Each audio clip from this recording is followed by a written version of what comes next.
أسرى بعبده ليلا من المسجد الحرام إلى المسجد الأقصى الذي باركنا حوله لنريه من آياتنا إنه هو السميع البصير صدق اللہ العظیم۔ رب اشرح لي صدری ویسر لي امری واحلل عقدۃ من لسانی یفقہوا قولی۔ صلاۃ و سلام علیک یا سیدی یا رسول اللہ۔ حمد و صلات پر مشتمل مختصر ترین خطبہ کے بعد نہایت ہی واجب الاحترام معزز و محترم سامعین کرام، عزیزان گرامی قدر، اللہ رب العزت کے فضل و کرم سے، اس کی دی ہوئی توفیق سے، بندہ ناچیز نے، حقیر نے، فقیر نے آپ احباب کے سامنے اللہ رب العزت کی مقدس و مطہر کتاب میں سے ایک آیہ کریمہ تلاوت کرنے کا شرف حاصل کیا ہے۔ دعا گو ہوں کہ اللہ تبارک و تعالی مجھ بندہ ناچیز کو حق اور سچ کہنے کی توفیق عطا فرمائے اور ہمیں عمل کی توفیق عطا فرمائے۔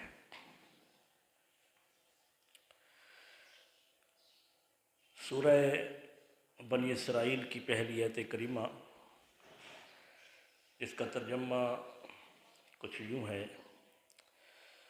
رب کائنات نے ارشاد فرمایا، سبحان الذی اسریٰ بعبدہ، پاک ہے وہ ذات جس نے سیر کرائی اپنے بندے کو، من اللیل، سبحان الذی اسریٰ بعبدہ لیلا، رات کے تھوڑے سے حصے میں، من المسجد الحرام الی المسجد الاقصی، مسجد حرام سے مسجد اقصی کی طرف، الذی بارکنا حولہ، وہ مسجد اقصی جس کے حول میں ہم نے برکتیں رکھی ہے، لنریہ من آیاتنا، تاکہ ہم اس اپنے عبد خاص کو اپنی نشانیاں دکھائیں۔ انہ هو السمیع البصیر، بے شک وہ خوب سمیع ہے، سننے والا ہے اور خوب دیکھنے والا ہے۔ یہ ہے اس آیت کریمہ کا لفظی اور بامحاورہ ترجمہ۔ سبحان الذی اسریٰ بعبدہ، پاک ہے وہ ذات جس نے سیر کرائی اپنے بندے کو۔ یہاں پر رب کائنات نے سب سے پہلی بات جو ہے وہ لفظ سبحان سے اس کو شروع فرمایا، اس وجہ سے کہ یہ جو آگے واقعہ بیان ہونے والا ہے یہ ہماری عقل و فہم سے ماورا ہے، اور نبی کریم صلی اللہ علیہ وسلم کا یہ معجزہ ہے، اور معجزہ وہ ہوتا ہے کہ جو عقل میں نہ آئے، جو عقل میں آ جائے، نبی کریم صلی اللہ علیہ وسلم کا یا کسی اور نبی کا فعل جو عقل میں آ جائے اسے معجزہ نہیں کہتے۔ معجزہ ہوتا ہی وہی ہے کہ جو عقل میں نہ آئے۔ تو آگے جو بات ہونے والی تھی وہ عقل میں آنے والی نہیں تھی کہ ایک بندہ ہو کر وہ بیت اللہ سے بیت المقدس تک کیسے جا سکتا ہے، یعنی کہ اس رات کے تھوڑے سے حصے میں ممکن نہیں ہے کہ رات کے تھوڑے سے حصے میں یہاں سے جائے اور واپس آ جائے۔ اور پھر اس کے بعد بیت المقدس سے آسمانوں کا سفر، پہلے آسمان پر، دوسرے، تیسرے، ساتویں آسمان تک، پھر سدرۃ المنتہا، اور پھر عرش اور فوق العرش جو حدیث پاک میں آیا۔ تو یہ ساری باتیں عقل و فہم سے ماورا تھیں، تبھی رب کائنات نے فرمایا سبحان الذی، پاک ہے وہ ذات۔ کس چیز سے پاک ہے؟ ہر عاجزی سے پاک ہے، ہر کمزوری سے پاک ہے۔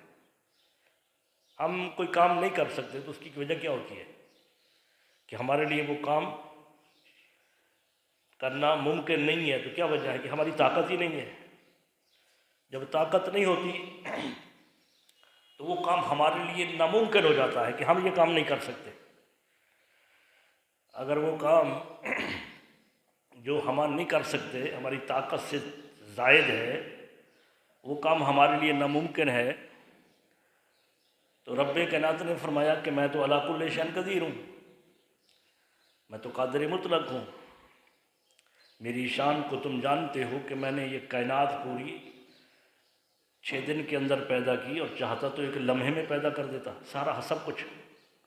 لفظ کن فرمایا، اس میں کوئی مزدور نہیں لگایا کہ فرشتوں کو کہا شابت یہ آسمان بناؤ، یہ زمین بناؤ، یہ پہاڑ بناؤ، نہیں۔ رب کائنات نے صرف لفظ کن فرمایا، ہو گیا۔ فرمایا کن، ہو جا، بس ہو گیا۔ تو وہ رب ہے جو لفظ کن فرماتا ہے، کن فرما کر وہ فرماتا ہو جا، تو بس اس کا حکم ہی ہو جا ہونا، وہ ہو جاتا ہے۔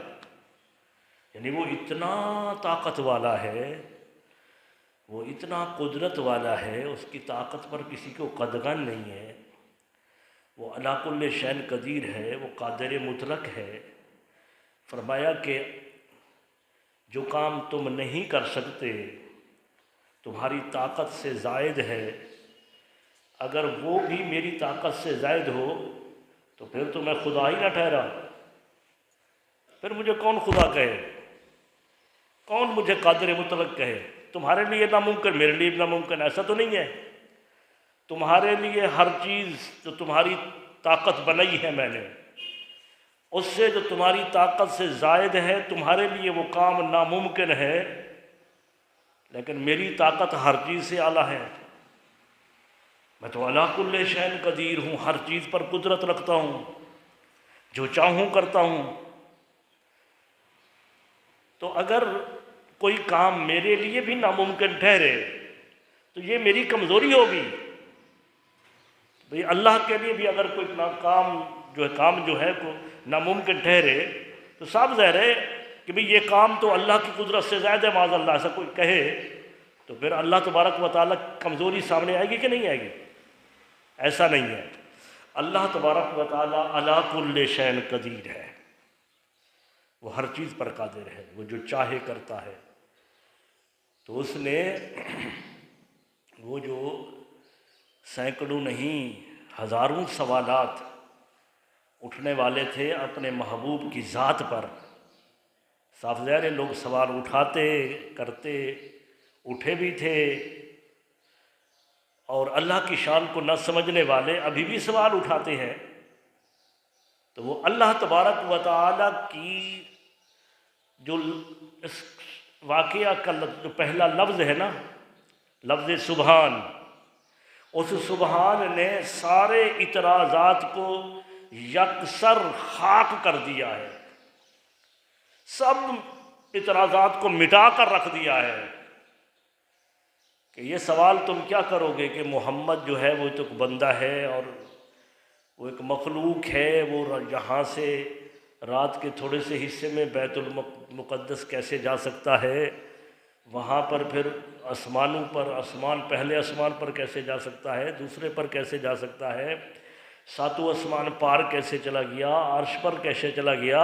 ارے یہ دعویٰ میرے حبیب نے نہیں کیا ہے، یہ تو میرا دعویٰ ہے کہ میں لے گیا ہوں۔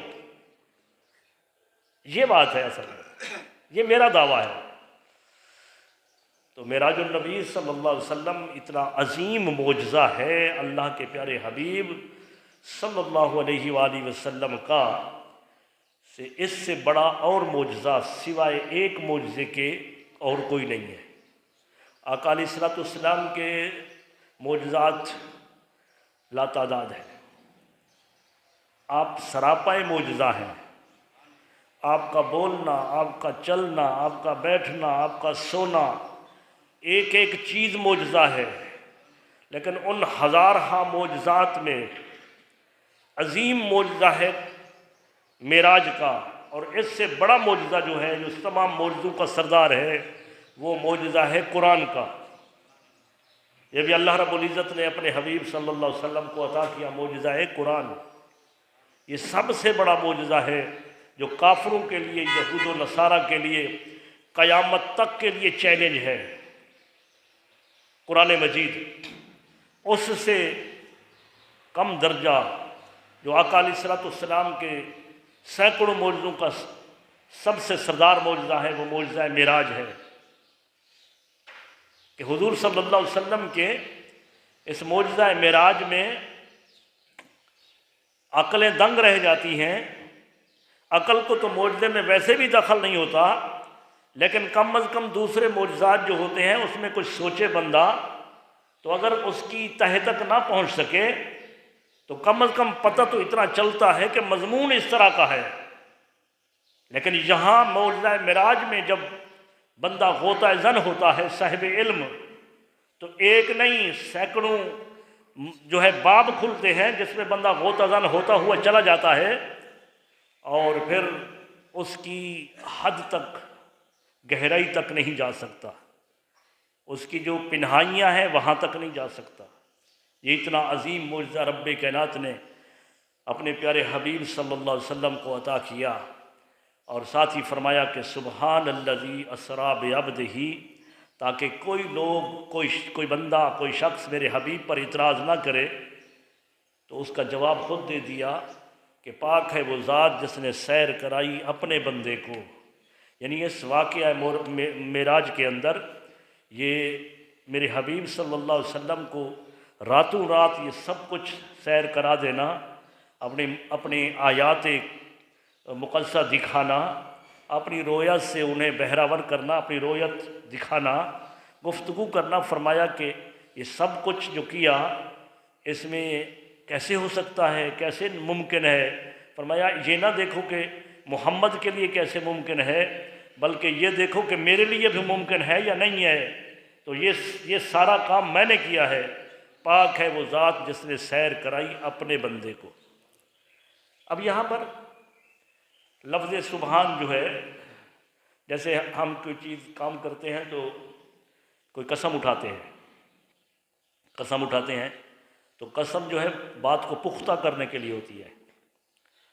ایک ریڈی پر سامان بیچنے والا بھی 100 قسمیں اٹھا رہا ہوتا ہے۔ قسم اٹھانا بے جا درست نہیں ہے۔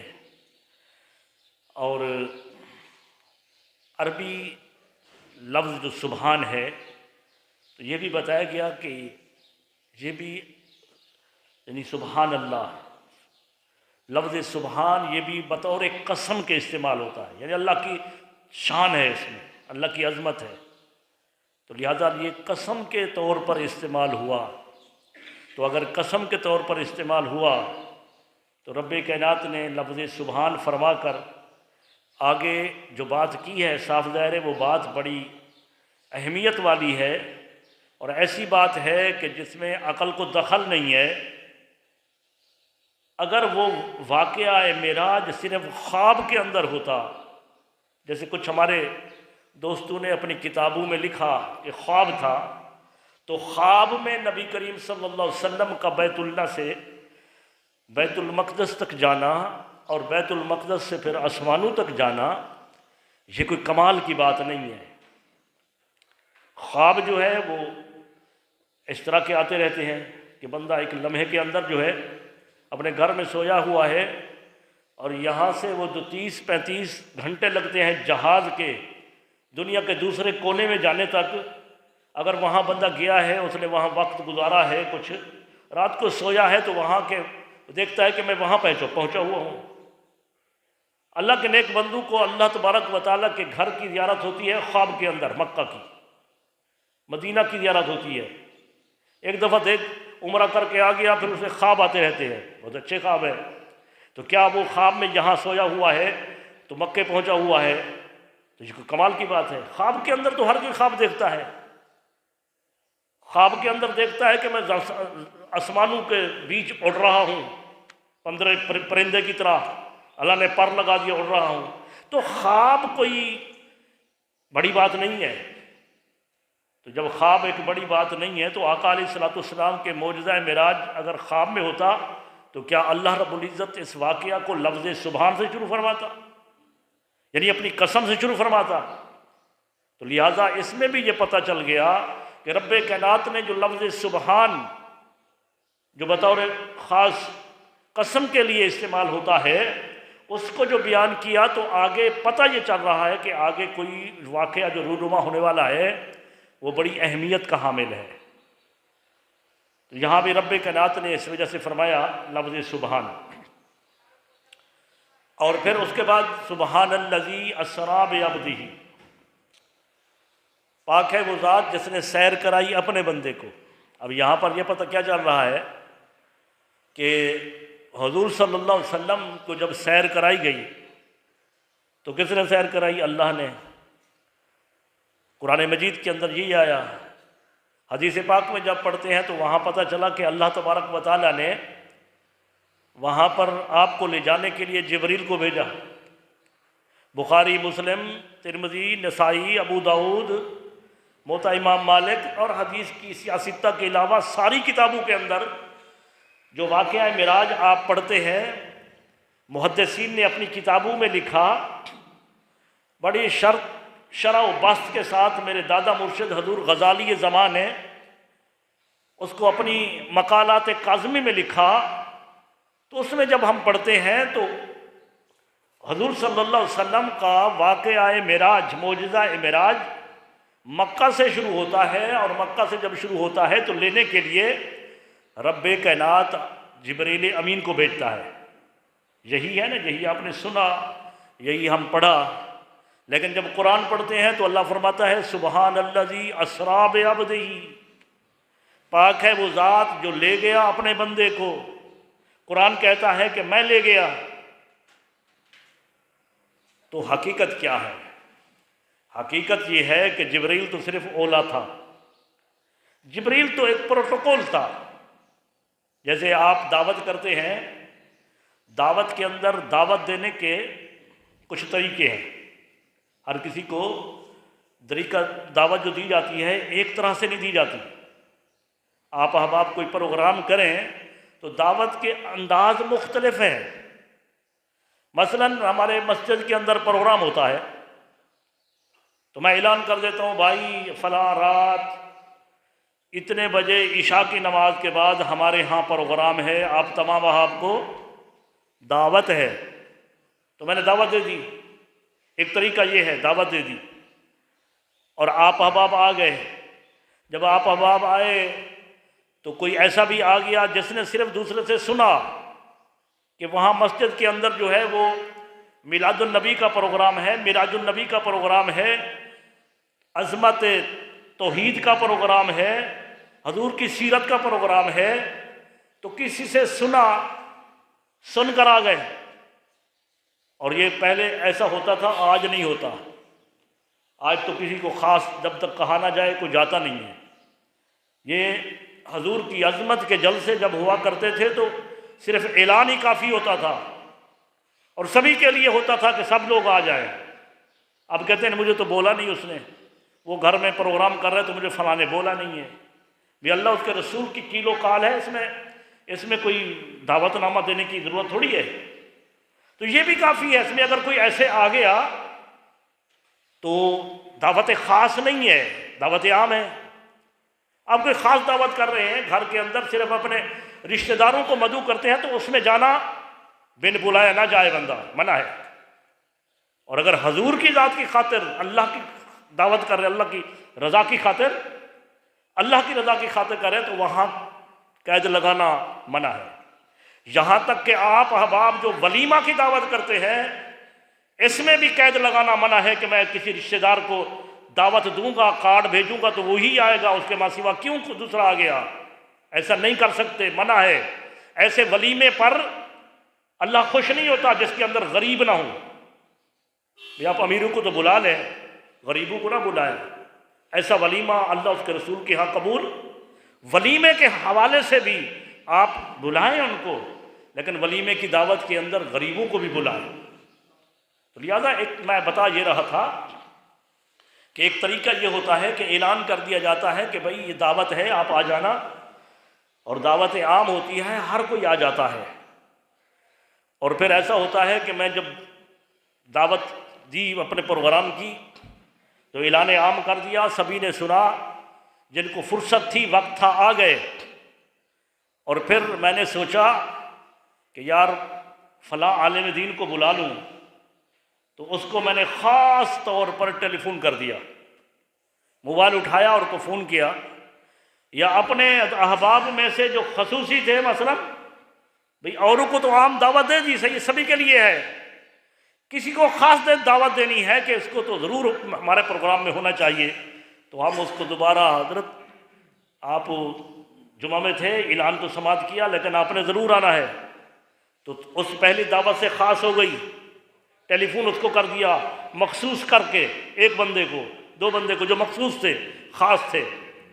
پھر کوئی ایسا ہوتا ہے، ہم کہتے ہیں کہ آپ پروگرام میں آئیں، ہم آپ کے لیے سواری بھیجیں گے، ایسا بھی ہوتا ہے نا، ہم آپ کے لیے سواری بھیجیں گے، تو ہم پھر کیا کرتے ہیں، اس کے لیے سواری کو بھیج دیا، اس کو گاڑی کو بھیج دیا، اور ساتھ ہی ڈرائیور بھیج دیا، ڈرائیور بھیج دیا، تو یہ خاص دعوت ہو گئی کہ اس کے لیے بلایا جا رہا ہے دعوت میں، اور اس میں خصوصیت یہ ہے کہ اس کے پاس لے جانے کے لیے، لے آنے کے لیے ان کو سواری مہیا کی ہے، اور اس کو گائیڈ کرنے کے لیے ہم نے بندہ بھیجا ہے تاکہ وہ اس سواری پر لے کر ان کو لے آئے۔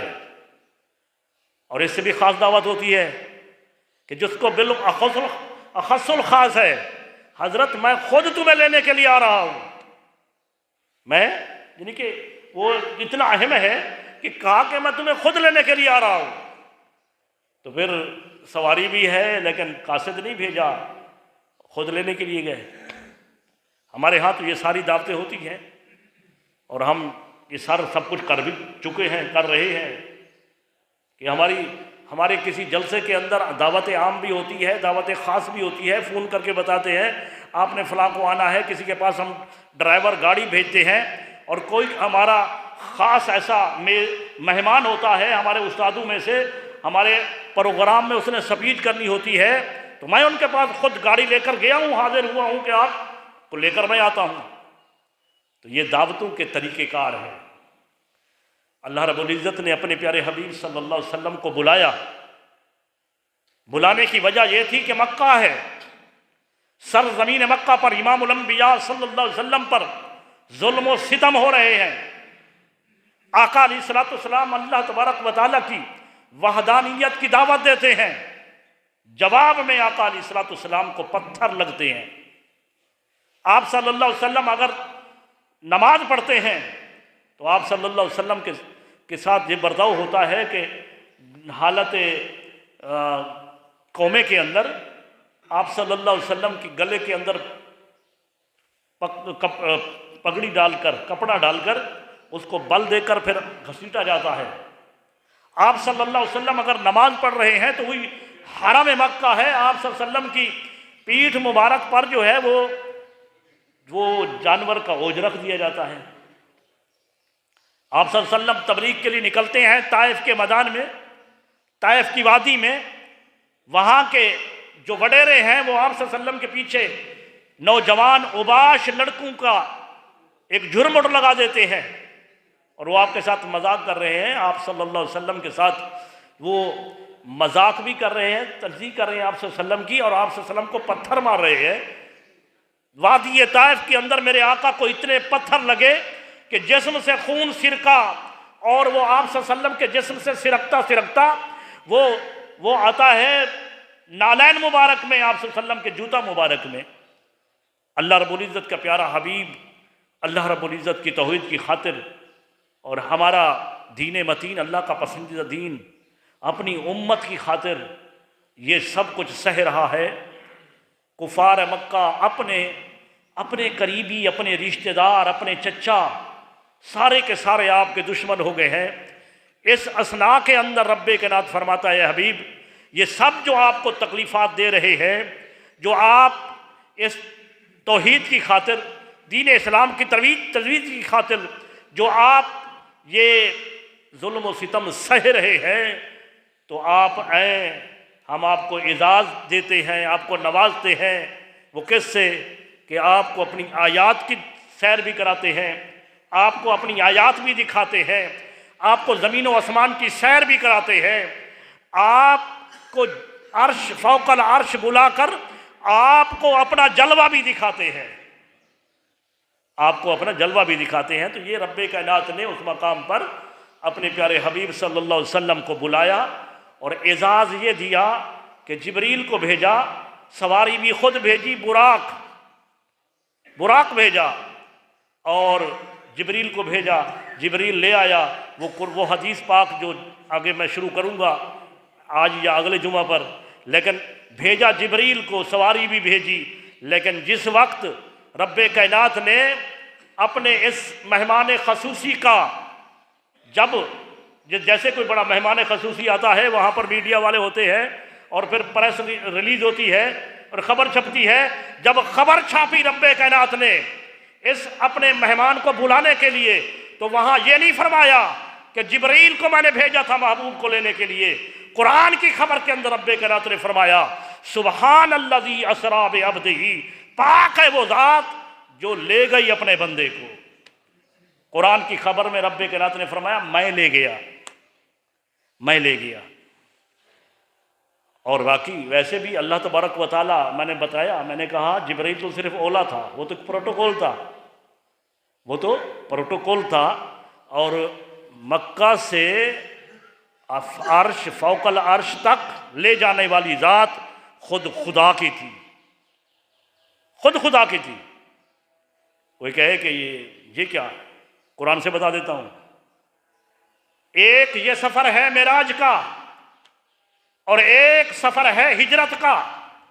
میرے آقا مکہ سے چلتے ہیں، معراج کے سفر کے اندر حضور کے ساتھ جبریل ہے، سفر ہجرت میں حضور کے ساتھ صدیق ہے۔ میرے آقا صلی اللہ علیہ وسلم وہاں سے چلتے ہیں، ابھی مکہ کے اندر وہ جو غار ثور میں پہنچتے ہیں، صدیق اکبر کو خوف ہوتا ہے کہ کہیں کافر ہم تک نہ پہنچ جائیں اور میرے آقا کو تکلیف نہ پہنچا دیں، بس خوف ہوتا ہے۔ اتنے میں میرے اللہ کے پیارے حبیب میرے آقا صلی اللہ علیہ وسلم فرماتے ہیں اے صدیق خوف نہ کر، ان اللہ معنا، خوف کیوں کرتا ہے؟ اللہ ہمارے ساتھ ہے۔ ثانی اثنین اذ ہما فی الغار اذ یقول لصاحبہ لا تحزن ان اللہ معنا۔ ارے وہ سفر ہو اونٹنی کا، ساتھ ہوں صدیق، سفر ہو مکہ سے مدینہ کی طرف، اور اللہ وہاں اپنے حبیب کا ساتھ نہ چھوڑے، ساتھ رہے۔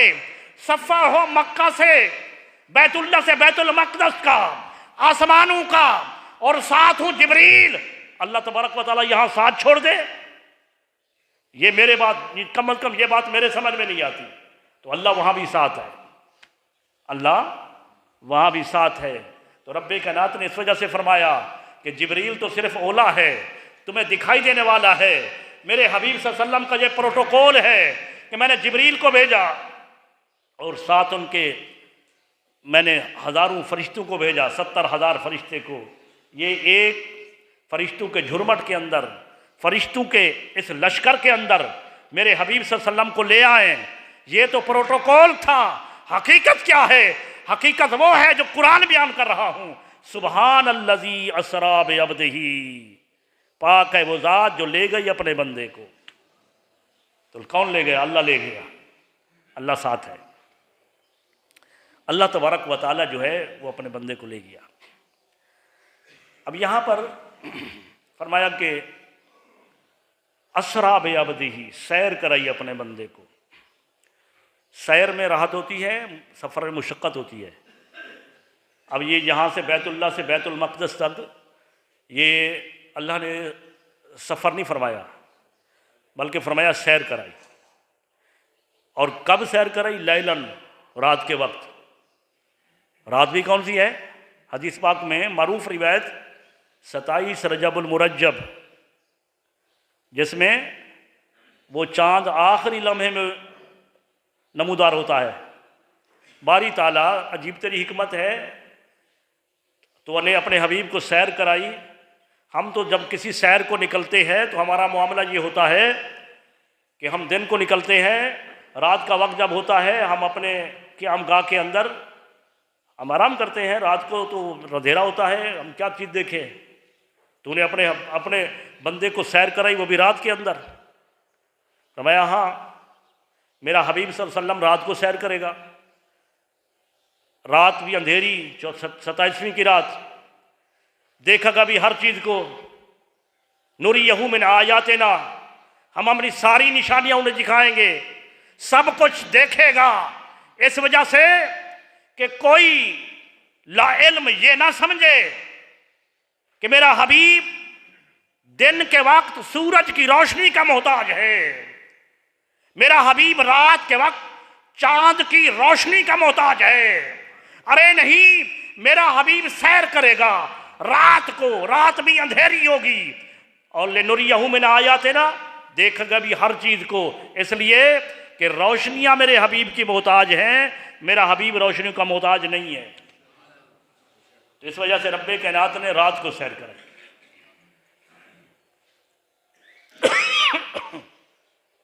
اور رات میں کتنا وقت لگا بھئی؟ یہ بیت اللہ سے بیت المقدس تک، وہاں پر کوئی بندہ ایک پوری رات میں کوئی آ جا سکتا ہے پیدل؟ ایئرپورٹ نہیں بنے تھے اس وقت کہ جہاز کی ٹکٹ ہو اور وہاں پر وہ وہاں سے جہاز میں بیٹھے اور پھر جائے اور واپس آ جائے، ایسا نہیں ہے، پیدل جانا ہے۔ تو کیا ممکن ہے کہ جا سکے؟ یہی تو معجزہ ہے آقا علیہ السلام کا۔ اور فرمایا کہ لیلن، رات کے تھوڑے سے حصے میں۔ آپ کہیں گے تھوڑا سا حصہ کہاں سے نکال لیا؟ تو بھائی عربی گرامر کا قاعدہ ہے، ہر صاحب علم جانتا ہے۔ ہمارے جتنے بھی فرقے ہیں جو عربی زبان کو جانتے ہیں، اس بات کو جانتے ہیں کہ اگر یہاں الف لام ہوتا، اللیل معرفہ کے طور پر آتی اللیل، تو معنی بنتا کہ اس سفر کے اندر پوری رات بسر ہوئی ہے۔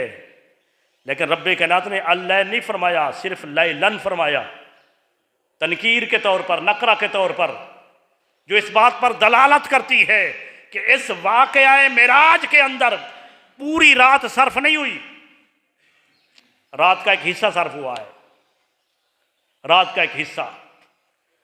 اور وہ حصہ جو ہے وہ بڑی کتابوں میں تو نہیں آیا، چھوٹی کتابوں میں ہے کہ وہ رات کا حصہ کتنا تھا۔ چھوٹی کتابوں میں ہم نے پڑھا، بخاری مسلم میں نہیں ہے، وہ جو بخاری مسلم میں معراج کا جو حدیث مبارکہ ہے اس میں نہیں، دیگر کتابوں میں ہے کہ حضور تشریف لے گئے۔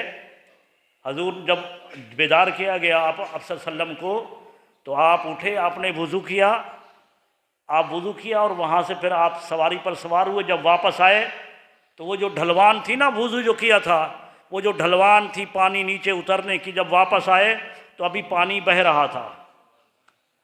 وہ جو کنڈی تھی، دروازے کی کنڈیاں اوپر ہوا کرتی تھیں دروازے کے اوپر، تو وہ جو کنڈی تھی جب واپس ہے تو ہل رہی تھی۔ کسی نے اعلیٰ حضرت سے پوچھا کہ یہ کیا معاملہ ہے، یہ تو کتابوں میں بات تو آ گئی، لیکن کیا مانیں اس کو نہ مانیں؟ آپ نے فرمایا کہ یہ جان ہے جہان کی، جان ہے تو جہان ہے۔ یہ سوئی، یہ گھڑی سامنے چل رہی ہے، آپ اس کا سیل نکال کر رکھ دیں، آپ سیل نکال کر چلے جائیں، صدر چلے جائیں، صدر سے واپس آ کر پھر سیل لگائیں، جہاں سے جب گئے تھے، جب سیل اس میں جان آئی تو تبھی چلی نا۔ حضور اس جہان کی جان ہے، جب آپ اس جہان سے گئے تو جو جہاں چل رہا تھا وہ رک گیا، جب واپس آئے وہیں سے پھر آغاز ہوا، وہیں سے آغاز ہوا۔ اس وجہ سے رب کائنات نے فرمایا کہ لیلن، رات کے تھوڑے سے حصے میں، رات کے تھوڑے سے حصے میں۔ ہم واقعہ معراج کو تفصیل کے ساتھ بیان کریں تو میں 3 مہینے بیان کر سکتا ہوں۔ جو آپ کو 40 منٹ آپ کا جمعے کا خطبہ ہوتا ہے، میں اگر اس کو بیان کروں ہر جمعے کے اندر، میں اپنے ناقص علم کے مطابق اس کو 3 مہینے بیان کروں تو یہ بیان ہوتا رہے گا۔ جب واقعہ معراج کو میرے جیسا کم علم بندہ، ناقص علم والا، وہ 3 مہینے کے اندر، ہر مہینے کے اندر 4 جمعے ہوں تو پھر 12 جمعے ہوتے ہیں، اور ہر جمعے کے اندر 40 منٹ بیان کروں، تو میرے علم کے مطابق جو مجھے ناقص علم میرے پاس ہے، میرے کامل تو میرے شیخ جو ہیں وہ تو سبحان اللہ، ہم تو ساری زندگی پڑھیں، اپنے استادوں کے علم کا قطرہ بھی نہیں بن سکتے۔ اگر میں بیان کروں تو میں 3 مہینے اس کو بیان کروں، اور وہ واقعہ معراج حضور صلی اللہ علیہ وسلم کا، آپ گئے، آیات بھی دیکھی، اللہ کا دیدار بھی کیا، گفتگو بھی کی، آسمانوں پر بھی ملائکہ نے بھی آپ کا دیدار کیا، پھر جبریل سے گفتگو ہوتی رہی، واپس پلٹ آئے۔ اس دور کے اندر رب کائنات نے فرمایا لیلاً، رات کا ایک تھوڑا سا حصہ گزرا ہے۔ یہ ہے واقعہ معراج۔ اور ساتھ فرمایا کہ پاک ہے وہ ذات جس نے سیر کرائی اپنے بندے کو، عبد ہی، اپنے بندے کو۔ کسی نے اعتراض کیا، ہاں بھئی کیا ہوا مولانا صاحب، بڑا زور لگاتے ہو، نبی جو ہیں وہ نور ہیں، تم کہتے ہو کہ بشر نہیں ہے۔ میں نے کہا سب سے پہلا جھوٹ تو یہ ہے کہ ہم بشر کا انکار نہیں کرتے، سب سے پہلا جھوٹ، ہم بشر کا انکار نہیں کرتے، حضور بشر ہیں، جو بشر کا انکار کرے دائرہ اسلام سے خارج، کافر ہو جاتا ہے۔ بشر حضور صلی اللہ علیہ وسلم ہے، اللہ نے فرمایا قل انما انا بشر مثلکم، اے حبیب آپ فرما دیجئے کہ بے شک میں نفس بشریت میں تمہارے جیسا ہوں۔ اور حقیقت کو دیکھو، یوحا الیہ، بشریت تو تمہاری بھی ہے میری بھی ہے، تمہارے بھی 2 ہاتھ میرے بھی 2 ہاتھ، تمہاری بھی 2 آنکھیں میری بھی 2 آنکھیں، لیکن فرق بشریت میں یہ ہے یوحا الیہ، میرے اوپر اللہ کی وحی نازل ہوتی ہے، اللہ کا قرآن نازل ہوتا ہے، اور جو اللہ کا قرآن اگر پہاڑوں پر نازل ہو جائے تو ریزہ ریزہ ہو جائے، لیکن میری بشریت اتنا کامل ہے، اتنا اکمل ہے کہ میرے اوپر اللہ کی وحی نازل ہوتی ہے۔ بشریت میں فرق ہے۔ انہوں نے کہا کہ پھر دیکھا نہیں ہے عبد کون ہوتا ہے؟ عبد تو وہ ہوتا ہے کہ جس کے ہاتھ پیر سب کچھ، ہم نے کہا سب کچھ ہم حضور کو مانتے ہیں، حضور کو بشر مانتے ہیں، لیکن دیکھو کہ یہاں پر رب کائنات نے عبد فرمایا ہے۔ میں نے کہا عبد اس وجہ سے فرمایا ہے تاکہ کوئی اعتراض یہ نہ کرے کہ حضور صلی اللہ علیہ وسلم کو معراج جب ہوا تو آپ صلی اللہ علیہ وسلم خواب کے اندر چلے گئے، نہیں، عبد فرما کر رب کائنات نے اس بات کو متحقق کیا کہ میرے حبیب کو جو معراج ہوا، میں نے روح مال جسد کرایا ہے، روح جسم کے ساتھ، جسم اور روح کے ساتھ کرایا ہے۔ اور دوسری بات یہ ہے کہ میں نے صرف عبد نہیں کہا، میں نے تو عبد ہی کہا ہے۔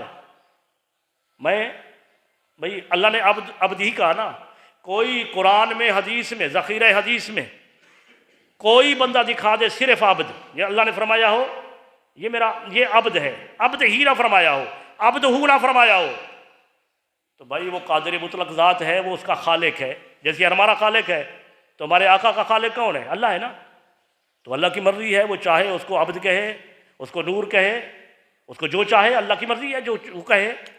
جیسے ایک بڑا بردبار تمکن والا بادشاہ، کوئی بادشاہ بہت بڑا بادشاہ ہو، رعب اور دبدبے والا، وہ بادشاہ، اس کو عوام جو ہے وہ صاف ظاہر ہے عوام اس کو بادشاہ ہی سمجھتی ہے نا، اور گھر کے اندر جب آتا ہے تو ماں کیا کہتی ہے؟ میرا بیٹا آ گیا۔